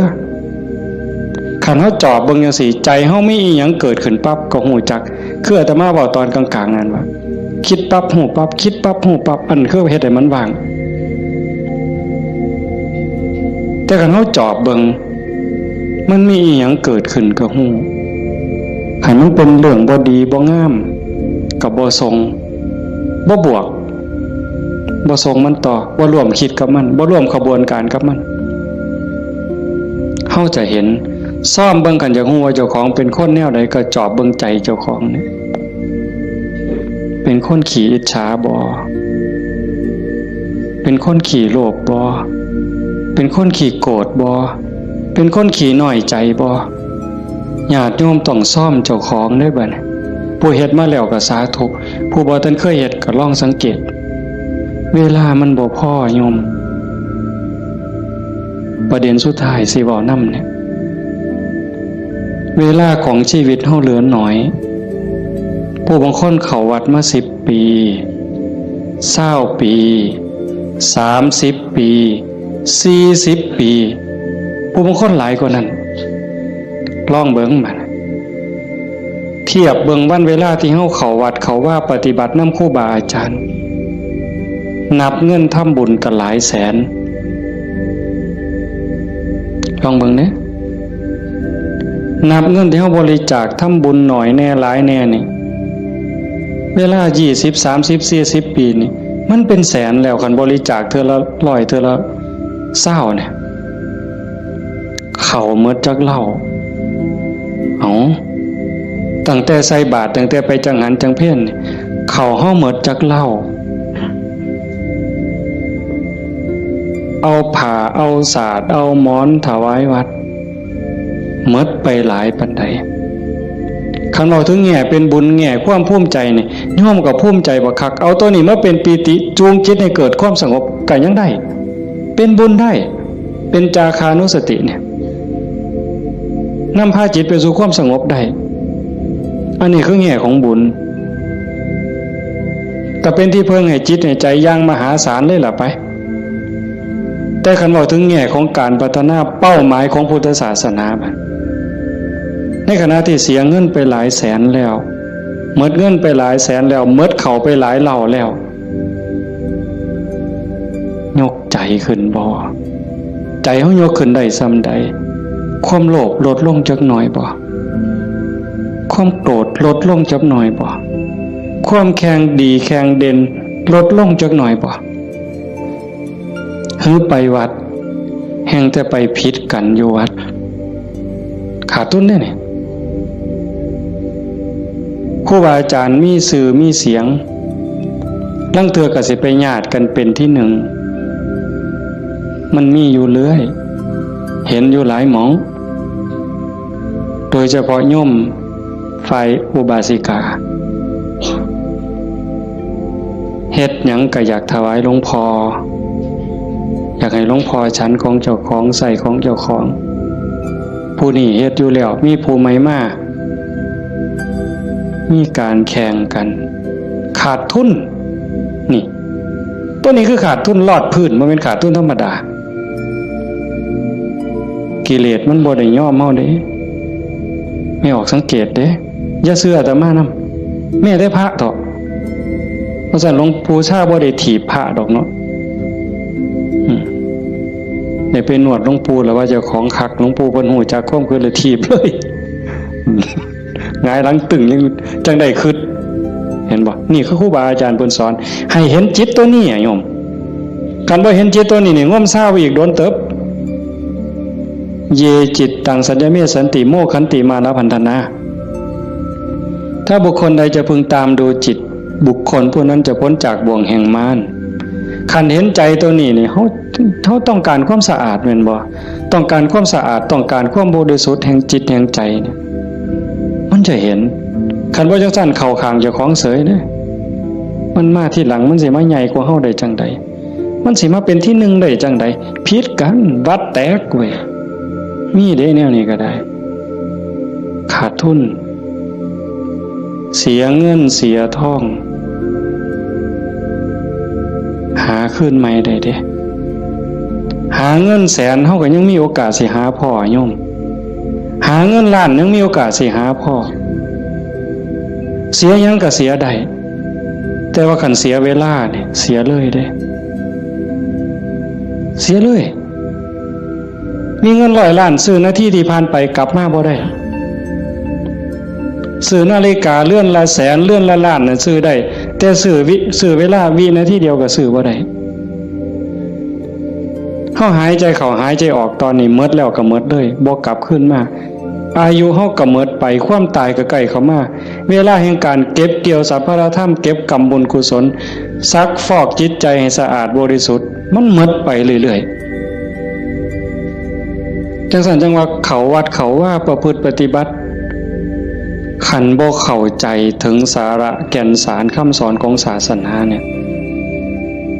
บุญนั่นได้อยู่ดอก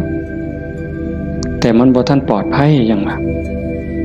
พระพุทธเจ้าบ่ให้มาติดอยู่ที่บุญแต่เพิ่นให้เฮ็ดบุญให้สร้างบุญให้สร้างหลายๆแต่ว่าให้กายไปอีกสู่ความสะอาดบริสุทธิ์แห่งใจถ้ามันไปบ่ทันฮอดนั้นบ่ปลอดภัยเทวดาก็ตกสวรรค์ได้เห็นบ่จังซั่นจังว่าในเมื่อเฮามาสู่ขบวนการปานนี้โยมพอออกผู้เป็นเจ้าภาพก็ตั้งใจปานนี้เฮ็ดดีมาปานนี้ก้าวขึ้นไปอีกให้ก้าวขึ้นไปนี้ก่อนวันเวลาของชีวิตมันสิหมดให้พยายามเฮ็ดใจให้เป็นกลางๆหูได้ยินจมูกได้กลิ่นลิ้นได้รสกายได้สัมผัสก็เฮ็ดใจให้เป็นกลางๆสิปฏิบัติกับสิ่งที่มากระทบจากตาเห็นจากหูได้ยินจากจมูกได้กลิ่นลิ้นได้รสกายสัมผัสก็เฮ็ดด้วยสติอย่าให้รู้สึกว่าหักอย่าให้รู้สึกว่าสั่งอย่าเฮ็ดด้วยความสั่งอย่าเฮ็ดด้วยความดีใจด้วยความเสียใจอย่าเฮ็ดด้วยความหักให้จิตเป็นกลางกันได้จังสิขันเฮ็ดได้จังสิแล้วมันอ่อนซ่อนเจ้าของเด้อาตมาก็เฮ็ดบ่ทันได้ก็ยังพยายามอยู่ก็จังว่าส่วนญาติส่วนโยมเฮ็ดไปพร้อมๆกันคันบ่จังซั่นน่ะมันเสียเวลาเสียดายเจ้าของ30-40 ปีหมดเงินก็หลายแสนหมดข้าวก็หลายเหล่าหมดเวลาในการทำมาหากินเงินที่มาบริจาคข้าวของที่มาทำบุญก็หมดไปแล้วเวลาล่ะขณะเวลานั้นที่มาอยู่วัดอยู่ว่ามาสร้างน้ำทำบุญไปหาเงินหาทองมันก็ต้องได้ตื่มกันอีกหลายเติบมันจักเท่าแต่ว่าเฮายอมเสียสิ่งนั้นเพื่อสิแลกเอาสิ่งที่ดีที่สุดสิ่งที่ประเสริฐที่สุดก็คือใจเจ้าของเนี่ยให้ได้ใจที่มีความสงบใจที่มีความร่มเย็นใจที่เต็มเปี่ยมด้วยความเมตตากรุณายินดีมุทิตากับผู้อื่นใจที่เป็นอุเบกขาโตสติความระลึกได้แล้วก็อุเบกขาตัวว่างจิตเป็นกลางจิตที่เฉยเป็นสิ่งที่เฮาควรจะหาให้มันได้หาให้มันพอให้มันเจอก่อนลมหายใจสุดท้ายสิดับลงไม่ออกให้มันพอจิตนี่ก่อนลมหายใจสุดท้ายสิดับลงเพราะนั่นคือพุทธะพุทธะคือความสะอาดจิตที่สะอาดจิตที่สว่างจิตที่สงบสะอาดจากหักจากสร้างจากดีใจจากเสียใจจากได้จากเสียจากบวกจากลบสว่างสวัยด้วยสติปัญญาหูเท่าท่านตามความเป็นจริงหักก็ตามสร้างก็ตามสรรเสริญนินทาก็ตามลาภยศสรรเสริญก็ตามสว่างตาโดยแสงไฟเพิ่นบอกสว่างใจโดยแสงธรรมบ่ยินดียินร้ายเห็นทุกสิ่งทุกอย่างเกิดขึ้นตั้งอยู่ดับไปอนิจจังทุกขังอนัตตากฎของแต่ละขอบงำสรรพสิ่งอยู่สะอาดสว่างสวัยโดยสติปัญญาสงบนิ่งจิตใจบ่กระเพื่อมด่ามากกับบ่กระเพื่อมย่องมากกับบ่กระเพื่อมนักแน่นคือกับหินเนี่ยจิตใจของพุทธะเป็นแบบนั้นสะอาดสว่างสงบ หู้เท่าทันตื่นจากความหลับไหลเบิกบานจากการที่เจ้าของบ่มีโทษตรงนี้เป็นวิชาการของพุทธศาสนาเป็นหลักที่ชาวพุทธต้องปฏิบัติอันสิไปอ่อนว่อนบวงสรวง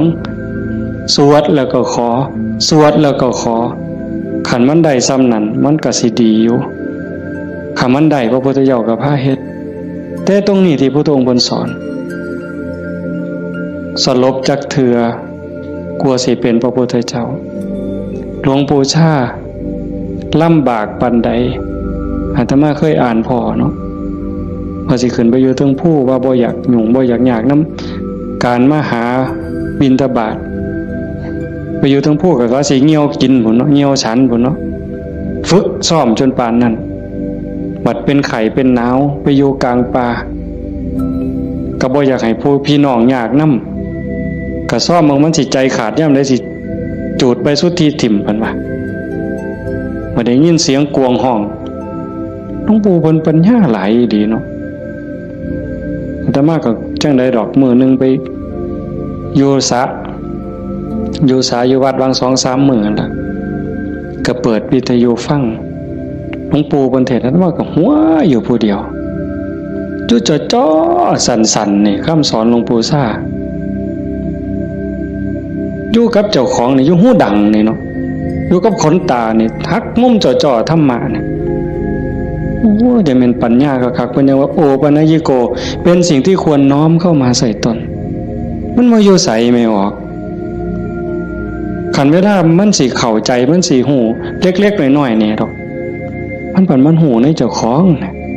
มันเห็นในเจ้าของนี่โอปนัญิโกเป็นสิ่งที่ควรน้อมเข้ามาใส่ตนคันน้อมเข้ามาใส่ตนนั่นเป็นคำสอนของพระพุทธเจ้าคันน้อมออกไปจักแม่นคำสอนไผบัดนี้คันไปอ่อนว่อนบวงสรวงเทวบุตรเทวดาอินทร์พรหมยมยักษ์พระเจ้าทั้งหลายนี่แล้วโลดแต่ว่าอาศัยการประพฤติปฏิบัติจังว่าการฟังเทศน์ฟังธรรมให้เป็นไปเพื่อความศรัทธา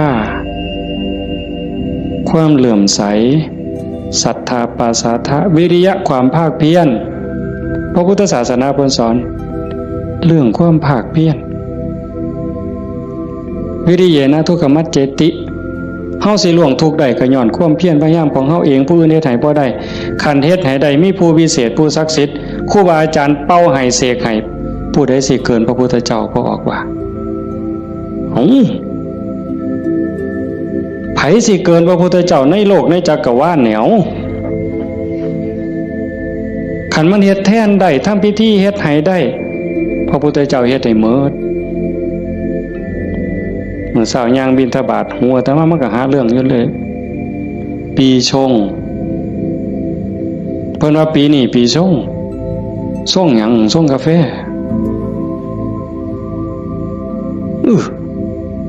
มันยากหยังกับปีกับเดือนนั่นเด้อปีชงเนี่ยเพิ่นนัดกันไปสวดมนต์สะเดาะเคราะห์มื้ออื่นทั้งศรีสะเกษพุ่นผู้ปีช่องปีมะยังว่าไว้เฮาบ่เข้าใจปานใดดอกพากันไปสวดไปสะเดาะเคราะห์ไปต่อชะตาไผสิเกินพระพุทธเจ้าลองเบิ่งคันมันเป็นจังซั่นมันได้จังซั่นพระพุทธเจ้าเฮ็ดหมดอันไม่ออกมาเฮ็ดนี่ก็ต้องเฮ็ดให้เจ้าของสะเดาะเคราะห์ก็แม่นต่อชะตาก็แม่นเสริมดวงก็แม่นโดยการตั้งสติให้มันฮู้จักอีหยังผิดอีหยังถูกอีหยังควรบ่ควรตรงนี้ตรงมันแม่นพุทธะต้องเฮ็ดแบบนี้เพี้ยนมาจากภพจากศาสตร์คันเฮาบ่มีเชื่อเก่าไม่ออกบ่ออกคันว่ามีเชื่อของนักบวชนักปฏิบัติเป็นเชื่อเป็นอย่างเป็นเผ่าเป็นพันธุ์ไว้ตั้งแต่อดีตเฮาบ่มีมือมาเฮ็ดจังซี่ในเมื่อเฮามีของเก่ามานำพามาสู่การเหตุการณ์ทำจังซี่มีกัลยาณมิตรพาเหตุพาทำให้ทุ่มเทเต็มที่ถือว่าโอกาสได้เกิดมาเป็นมนุษย์ได้พบพระพุทธศาสนามีสติปัญญาหูดีหูชั่วหูผิดหูถูกยังมีสติหูอยู่จังสิเฮ็ดเต็มที่ก่อนมันสิหมดเวลาแล้วอย่าคิดว่าเจ้าของซ่าเด้ไม่ออกญาติโยมอย่าคิดว่าเฮาสิเฮ็ดบ่ทัน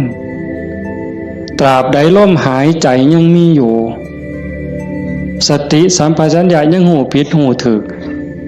เพิ่นว่าเฮามีโอกาสจนลมหายใจสุดท้ายจนลมหายใจสุดท้าย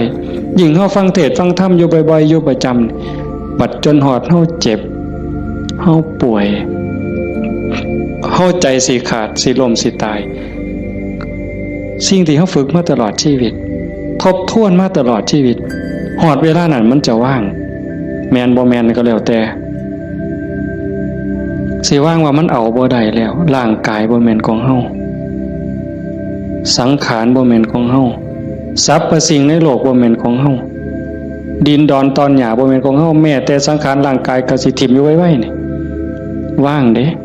ปล่อยเด้ตัวอย่างที่อาตมาได้พบมาญาติธรรมวันที่9 พฤศจิกาอาตมาว่าจะพาไปสวดมนต์ที่พระใหญ่อำเภอเขืองในเพิ่นนิมนต์ไปเทศน์ก็เลยประกาศชวนญาติชวนโยมไปญาติธรรมกลุ่มหนึ่งผู้เฒ่าหน่อยที่สุดก็60แต่ส่วนใหญ่70ขึ้นไปเกิดอุบัติเหตุโยมอาจจะได้ยินข่าวอยู่ว่าจักรถสิเลี้ยวเข้าพระใหญ่เพิ่นเขืองในเลี้ยวเข้าไป2ขั้นหน้าไปติดหลุมสิลงจากทางลาดยางมันมีหลุมก็คอยหยอดขั้นหน้าคอยหยอดขั้นหลังก็จ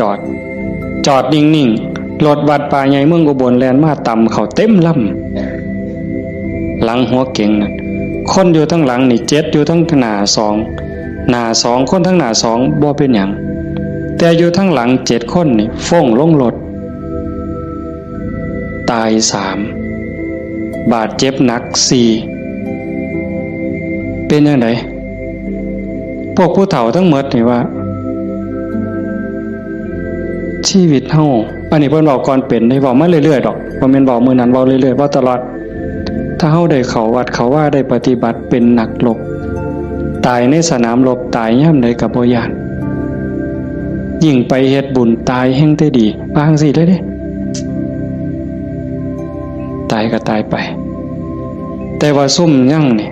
กระดูกโค้งหักแขนหักกระดูกสันหลังเคลื่อนกระดูกต้นข้อเคลื่อนขาหลุดโบกแม่นมืด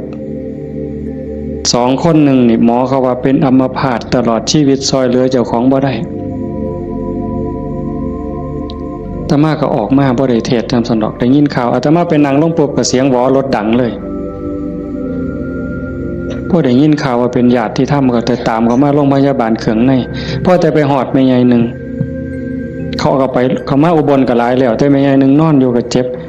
แขนหักหน้านี่ลอกหมดเลือดแดงพอแต่เห็นโอ้ยอาจารย์แขวหักเพิ่นว่าแขวเสียไปซ้ำเพิ่นว่าโอ้ยสร้างมันตัวใหญ่บ่ได้ซื้อเพราะบาดดอกแขวเพิ่นว่าเราก็ยังดีใจอยู่เด้หลานหน่อยไปนำมาหลานอาตมาไปนำ2 คนจับมือยายแน่มันหนาวมันสิไปทั้งเพิ่นแล้วนะมันหนาวจับมือยายแน่ให้ยายอุ่นแน่ให้ยายอุ่นแน่เด็กน้อยก็จับผู้คนก็บ่ฮู้เรื่องสลบไปบัดพ่อใหญ่นึงบัดกระดูกหักเขาก็คิดว่าแอวหักถ้ามาก็คิดยากหมอเขาก็มาจับให้เขาก็เพื่อทดสอบว่าเป็นหยังมาสุดท้ายเขาก็ว่าแอวหักกระดูกหักถ้ามาก็โอ้ยตารู้ตนผู้เฒ่าเราก็ถามหาเมียเนาะครูนั่นโยมบ้านฟังเพลอาจจะเห็นพ่อใหญ่ผู้ดำๆมันเพิ่นสิเป็นครูแต่ถ้ามาเอิ้นเทวดาตาบ่เห็นหุ่งดอกผู้เฒ่าขี่รถมาเกือบ20 กิโลรถซาเล้งเพิ่นมานั่นเพิ่นก็ถามหาเมียเพิ่นอาตมาก็บ่ได้ปากดอกแต่หมอไปนำนั่นเพิ่นเว้าก่อนยายเพิ่นก็ถามหาตาอยู่จริงๆเขาไปอุบลตายก่อนหมู่ยายนั่นหมอนเป็นตะเงิดหลายบัดนะอาตมาเยี่ยมอยู่โรงพยาบาลสรรพสิทธิ์ไปเยี่ยมเฒ่าผู้ชายหันก่อนโอ้ยอาจารย์บ่แม่นของเฮาจักอย่างเพิ่นว่าเด้บ่แม่นของเฮาจักอย่างบอกบ่ให้เจ็บมันก็เจ็บมันอยากเป็นหยังมันก็เป็นบ่แม่นของเฮาจังแม่นน้อเพิ่นว่าหลงบ่ของเจ้าของมาตั้งโดนอันนี้ก็ตัวนึงหลังจากนั้นมาเยี่ยมแม่ใหญ่ผู้กระดูกข้อเคลื่อน กระดูกสันหลังเคลื่อนอันนี้หมอก็ว่าเป็นอัมพาตตลอดชีวิตบัดนี้ธรรมาหอดแล้วเว้าไม่ใช่นี่แล้วเว้าอีหลีนะเว้าแผ่วแผ่วแผ่วแผ่วเสียงดังเว้าแต่กรรมฐานแล้วเว้ายังดอกโอ้ยบ่ย่านจักหน่อยอาจารย์เพิ่นว่าลูกศิษย์อาจารย์ใหญ่วัดโน่นกุลมบ่ย่านเพิ่นว่านั่งสมาธิ6 ชั่วโมง9 ชั่วโมงสำบายตายก็ดีมันสิได้เศร้าเจ็บเศร้ามีแห้งเพิ่นว่าแต่ว่าเราหลับไปย่ำใดวึบไปย่ำใดเราว่าขาวอักลากนี่มองเราอุ่น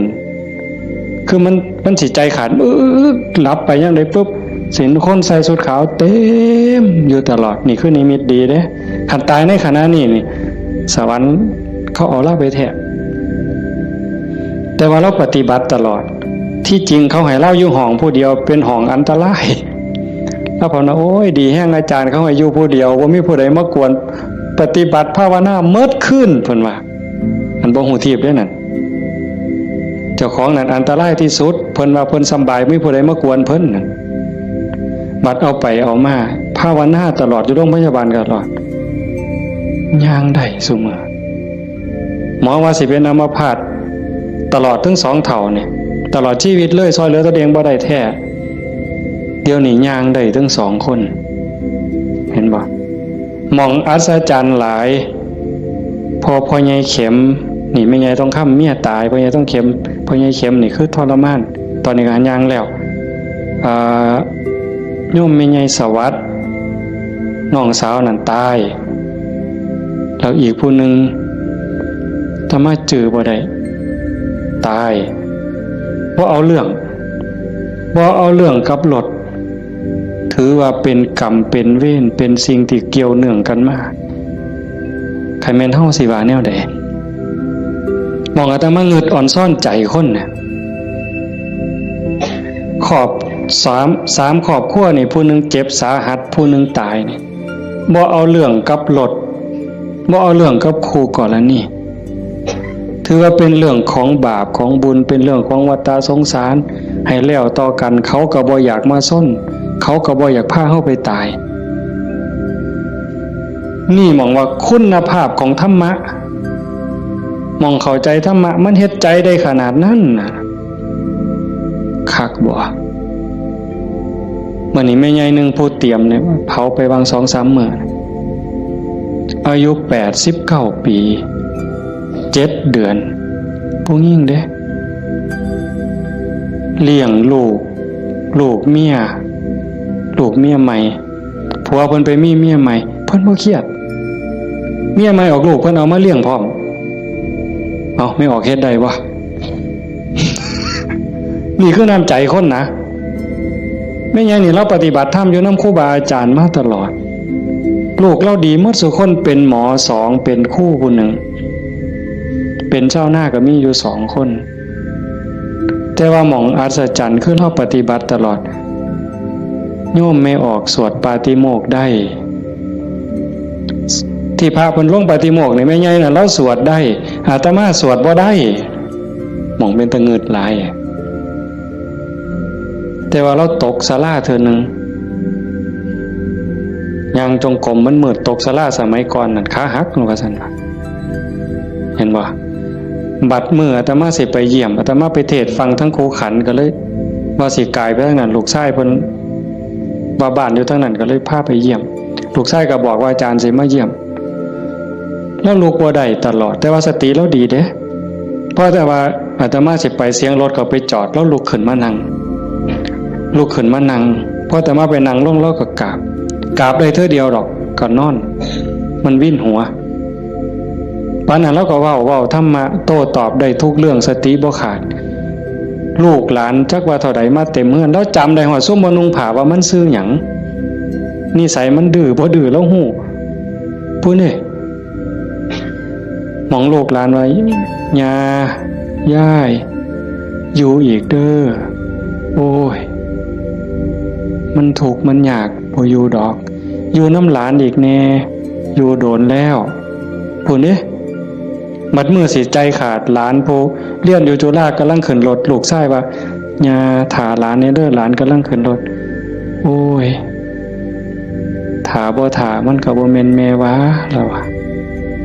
เป็นเรื่องของเพิ่นเพิ่นว่าเห็นบ่เป็นเรื่องของเพิ่นบ่แม่นเรื่องของญาหมองคักหลายว่าแล้วตายนั่นเอานอนตะแคงข้างขวาเลียนแบบพระพุทธเจ้าเลยสติจำได้มื้อสิตายแล้วกินข้าว3เทื่อได้กินข้าวปกติเว้าได้ปกติเพียงแต่ว่านอนไปแล้วก็มาหลับเอาตอนมาดับไปตอนตีสี่คนตายลูกนี่เป็นหมอ2แล้วก็หลานเป็นหมออีกผู้นึงมันบ่เข้าในทฤษฎีอะโยมพวกนี้อยู่นำคนตายมาตลอดลูกหลานสาวอยู่ห้องชันสูตรพลิกศพพร้อมคนตายเขาเพิ่นพิสูจน์ว่ามันจะเย็นไม่ไงนี่แล้วอุ่นบัดเนี่ยตายไปแล้วจากตีสี่กลัวจนฮอด5 โมงเช้าเดี๋ยวเขาลงเพราะยังอุ่นอยู่แต่เฮ็ดจังได๋บ่ได้เพิ่นก็ลูกชายเพิ่นก็โทรมาถามอาจารย์ที่ว่าแนวใดแต่มาเลยว่าบ่ต้องฉีดยาเด้อสิฟื้นหรือบ่ฟื้นเฮาบ่คิดดอกแต่ว่าบ่ต้องฉีดยาก็บ่ฉีดอยู่จักมื้อหลายมื้อเติบ4-5 คืนพุ่นล่ะแต่มาก็บ่เจอบัดฮอดมื้อสิเผาบัดเนี่ย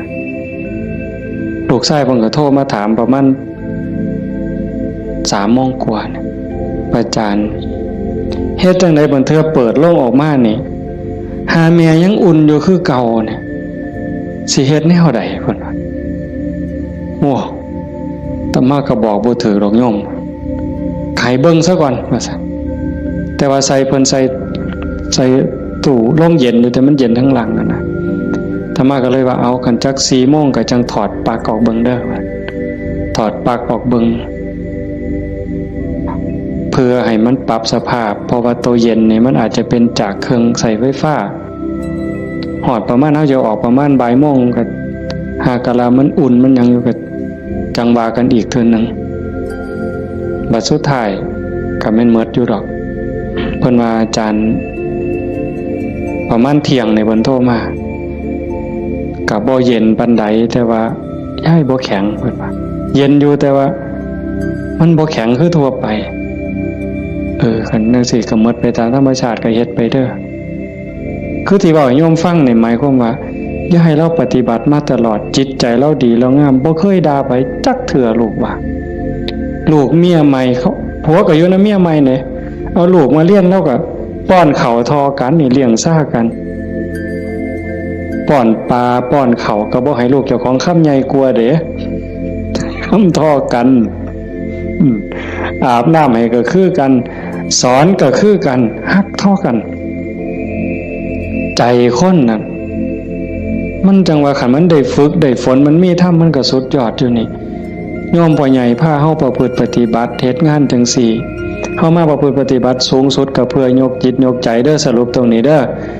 บุญนั่นเป็นของตายจังได้เฮาก็ได้เต็มที่อยู่แล้วแต่สิ่งสำคัญน่ะให้ยกจิตยกใจเจ้าของให้มันสูงขึ้นจากอำนาจของความโลภความโกรธความหลงความอิจฉาริษยาอาฆาตพยาบาทจองเวรหน่อยเหนือต่ำใจเฮาสิเอาชนะมันได้เฮาสิสูงขึ้นกว่าอำนาจของกิเลสได้ย้อนโยมสังเกตใจเจ้าของย่ามตาเห็นหูได้ยินจมูกได้กินลิ้นได้รสท่านเฝ้าไปเสือมันอย่าไปหักไปสร้างน้ำมันนิ่งแล้วสังเกตความรู้สึกสังเกตความคิดสังเกตความรู้สึกถ้ามันเอียงไปทั้งโลภหลายก็บอกว่าเจ้าของนั้นขี้โลภหลายอยู่ค่อยถอนออกหัดบริจาคหัดแบ่งหัดปันถ้ามันโกรธหลายเห็นอันใดผิดหูผิดตาแล้วงุดหงิดโหนหวยขึ้นเป็นตาสร้างขึ้นมาหูจากมันปรับแล้วก็หูจากเมตตาเขาก็คือเฮานั่นล่ะเขาบ่ทันหูเขาจึงเป็นจังซั่นหูจักให้อภัยฝึกไปคอยยกระดับดวงจิตขึ้นมาให้เข้าใจว่าพระพุทธเจ้าบ่ได้สอนให้เฮาทุกข์พระพุทธศาสนาสอนให้เฮาพ้นทุกข์โกรธก็คือทุกข์โลภก็คือทุกข์หลงก็คือทุกข์เป็นเหตุให้ทุกข์เฮาก็ต้องดับเหตุมันเฮ็ดให้จิตใจเป็นกลางๆหักผู้อื่นคือหักเจ้าของหวังดีต่อผู้อื่นคือหวังดีต่อเจ้าของนั่นจิตใจเฮาจะดีขึ้นงามขึ้นมื้อนี้สมควรแก่การเวลาใส่เวลามาหลายเติบชั่วโมงหนึ่งกับ40 กว่านาทีเนาะสมควรแก่การเวลาท้ายที่สุดก็ขอ อนุโมทนาสาธุกับญาติโยมผู้เป็นเจ้าภาพผู้เป็นเจ้าของสถานที่และก็ญาติธรรม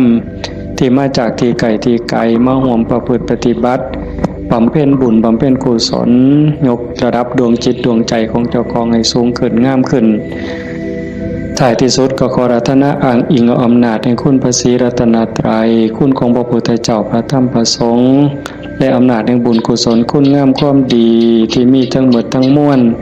ในสากลและจักรวาลจงหลอมร่วมเป็นตบะเป็นเดชะเป็นพลวะปัจจัยอำนวยหนุนส่งให้ญาติโยมสุขสุคนจงเป็นผู้แกล้วกล้าอาจหาญร่าเริง